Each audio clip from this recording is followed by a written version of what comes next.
Viewer discretion is advised. Hey guys, I just want to interrupt for a minute and say that in the video I will be reading off the facts and stuff out of my notebook that I'm writing for all the information because I have memory loss. So memorizing information is not gonna work out. But I hope you guys enjoy. Just let me know your guys' thoughts, opinions, and that's pretty much all. I hope you enjoy. The Killer Cop, the Hangman, the Butcher of Blind Creek. He's a serial killer who is known as Gerard John Schaefer. His crime length was 1972 confirmed to 1973 suspected.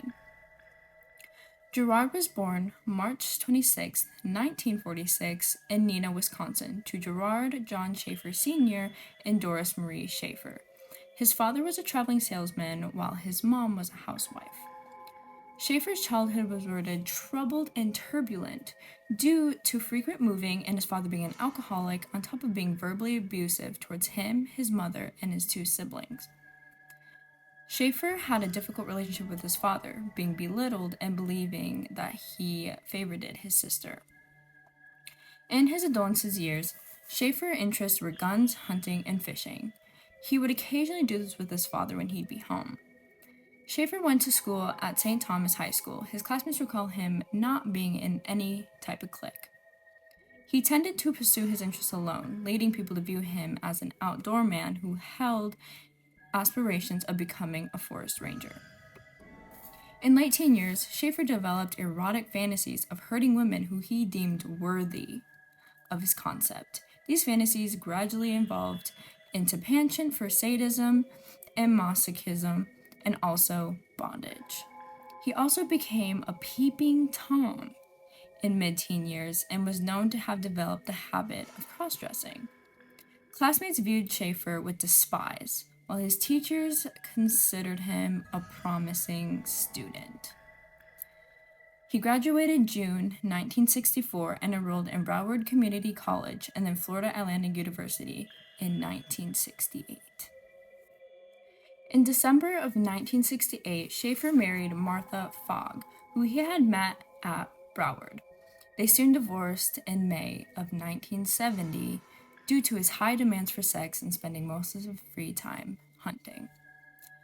Schaefer's career is a roller coaster. September of 1969, he primarily taught geography, but was fired November 7th for refusing to accept advice from his superiors and continuously attempting to impose his own morals on students. That's messed up. On September 1st, 1970, Schaefer applied for a vacancy within Wilton Manors PD. He was formally inducted into the Broward County PD on September of 1971, graduating as a patrolman at age 25. Before his career in 1971, he met 19-year-old secretary Teresa Dean while working as a security guard. They married September 11th that year. Schaefer's work at Wilton's Manor PD only lasted 6 months due to poor duty performances during a drug raid and also when his superiors discovered his habit of stopping cars driven by female motorists. June 23, 1972, he began service as a deputy at Martin County Sheriff's Department after forging a recommendation letter from Wilton Manor. Now, the beginning of his serial crimes. In the afternoon of July 21st, 1972, Schaefer encountered two teenage hitchhikers, Nancy Trotter, 18, and Paula Wells, 17, while on an official police duty. He picked the girls up and drove them to their intended location of Stewart. Schaefer then proposed to drive them to another intended location the following day.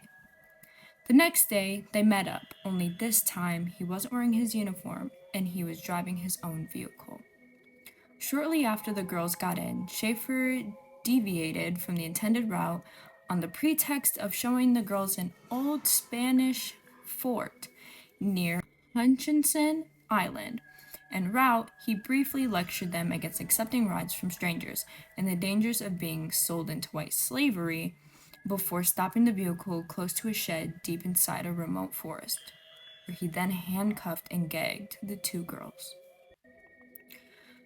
First, Schaefer took one of the girls to a large tree close to the Indian River. He tied her legs to the trunk before binding a noose around her neck. He then took the other girl to a different tree where he bounded her in a similar manner. At that moment, Schaefer received an urgent radio dispatch informing him to get to the PD immediately. He left both girls bound, vowing he would soon return. He warned them not to try and run away because he wouldn't be far down the road. Schaefer returned approximately 2 hours later and discovered both girls had escaped. He returned home and called the PD, where he informed Sheriff Robert Crowder, "I've done something foolish. You'll be mad at me." He proceeded to explain his decision to teach the girls a lesson on the risk of hitchhiking, but overdid the job, then explained where he kept the girls.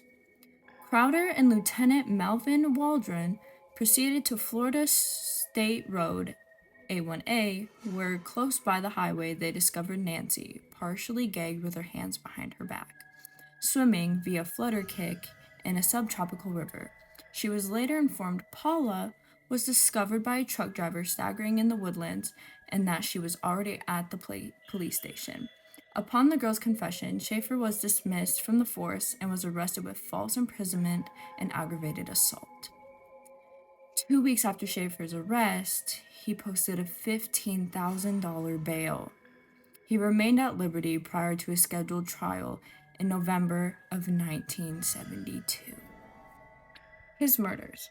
On September 27, 1972, Schaefer abducted two teenage friends, Susan Place, 17, and Georgia Jessup, 16.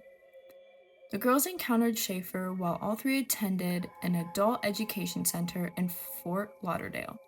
Schaefer introduced himself to the girls as Jerry Shepard, claiming to hail from Colorado, and stated he intended to return there following a trip to Mexico.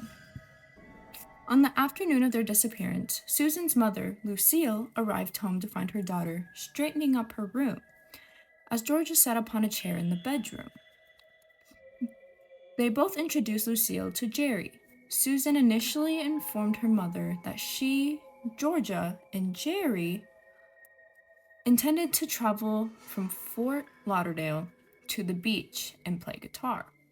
Although Lucille remained suspicious, the girls left the home with Schaefer around 8:45 p.m. When Susan didn't return after 4 days, Lucille's first contacted Georgia's mother, Shirley, only to learn her daughter had ran away on September 27th and that she hadn't heard from either girl since. Both Susan and Georgia were reported missing to the Oakland Park Police. On December 22, 1972, Judge D.C. Smith allowed Schaefer's formal sentencing to be postponed until after the holidays, and he began serving his sentence of 1 year in Martin County Jail on January 15th of 1973. March of 1973, Lucille found a letter written by Jerry in her daughter's room. She drove to the return address only to learn from the building manager that Jerry registered the property under his real name, Gerard Schaefer, and that he recently had been in jail for abduction and attempted hanging of two girls. When questioned, Schaefer denied ever encountering Susan or her family, although Lucille positively identified Schaefer as Shepard. The discoveries. On the afternoon of April 1st, a father and son searching for discarded cans discovered decomposed remains of two people scattered within and around a dug hole around trees in Oak Hammock Park, Port St. Lucie, Florida. The location of some of the discoveries was approximately 6 miles from where Trotter and Wells were held captive the previous summer. Both girls had been bound and murdered, with their spinal cords severed at the lumbar and cervical section, and several bones severed with a knife or machete. Their bodies had been decapitated after death, and their jawbones had sustained numerous fractures. One set of remains were later identified as Susan, which also sustained a gunshot wound to her lower jaw, consistent having been inflicted by a .22 caliber pistol. The bodies were taken to the Dade County Medical Examiner's Department, where Dr. Richard Silveron formally identified the remains on April 5th as Susan and Georgia. On May 18th, Schaefer was charged with first-degree murder for the killings of Susan and Georgia. He was held without bond and transferred to Florida State Hospital to undergo 30 days of psychiatric examination before being returned to St. Lucie County Jail on June 20th. October 4th, Schaefer was sentenced to 2 concurrent terms of life imprisonment.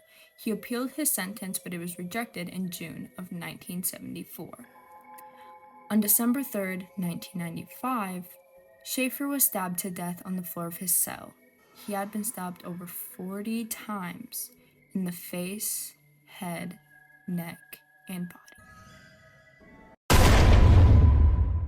Hey guys, pulling in. If you guys made it to the end here, I really hope you guys enjoyed. Y'all should let me know if I should do another serial killer or any other type of true crime things. Just let me know and I'll get it done. Thank you for watching.